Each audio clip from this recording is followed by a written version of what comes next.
ધંધુકામાં ભરવાડ યુવક ધર્મેશની જે પ્રકારે હત્યા થઈ છે અને હત્યાને લઈને પોલીસે બે આરોપીઓ રિઝવાન અને સમીરની ધરપકડ કરી છે. તેમને કોર્ટમાં રજૂ કરવામાં આવ્યા હતા. આ મામલે પોલીસ દ્વારા કેવી રજૂઆત કરવામાં આવી છે, કોર્ટમાં શું દલીલ થઈ છે અને દલીલોના અંતે કોર્ટે કેટલા દિવસના રિમાન્ડ ગ્રાહ્ય રાખ્યા છે તેની વાત છે. વૈષ્ણવજન તો તેને કહીએ જે પીડ પરાઈ જાનાને રે.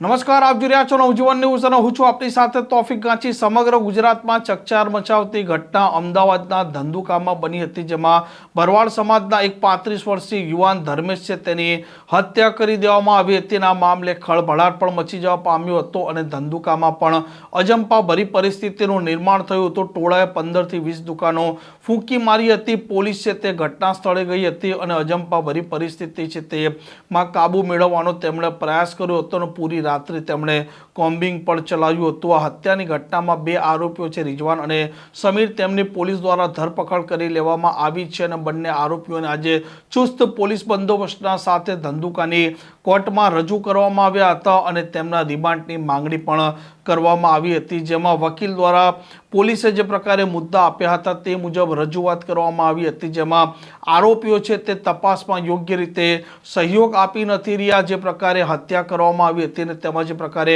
હથિયારનો ઉપયોગ કરવામાં આવ્યો હતો તે હથિયાર પણ પોલીસે હજી કબજે કરવાનું બાકી છે અને જે પ્રકારે આરોપીઓના નિવેદનો નોંધવામાં આવ્યા છે, આ નિવેદનોમાં વિરોધાભાસ દેખાઈ રહ્યો છે અને તે કારણસર તેમના 10 દિવસના રિમાન્ડની માંગણી કરવામાં આવી હતી. જો કે કોર્ટ છે તેમણે આ બંને પક્ષ છે તેની દલીલો સાંભળ્યા બાદ 2 દિવસ એટલે કે 22મી તારીખ સુધીના આ બંને આરોપીઓ રિઝવાન અને સમીર છે તેમના રિમાન્ડ મંજૂર કર્યા છે અને પોલીસ હવે પૂછપરછ આ આરોપીઓની અલગ અલગ દિશામાં કરશે, કેમ કે હત્યાની ઘટનામાં બંને આરોપીઓ સિવાય અન્ય કોઈની સંડોવણી છે કે નહીં, કે પછી અન્ય કોઈ પણ પ્રકારનું કોઈ ષડયંત્ર છે કે નહીં, તે દરેક મામલે પોલીસ તપાસ કરશે અને કેસના સુપરવિઝન માટે પણ સીટ એટલે કે ખાસ તપાસ પંચ છે તેની પણ રચના કરી દેવામાં આવી છે અને આ મામલે પોલીસ ડે ટુ ડે છે તે તપાસ પર ધ્યાન રાખશે અને સિનિયર અધિકારીઓ છે તેમને પણ આ મામલે વાકેફ કરશે. આમાં બંને આરોપીઓ છે તેમના હવે કોર્ટ દ્વારા 2 દિવસના રિમાન્ડ મંજૂર કરવામાં આવે છે અને હવે પોલીસ આ 2 દિવસની પૂછપરછ દરમિયાન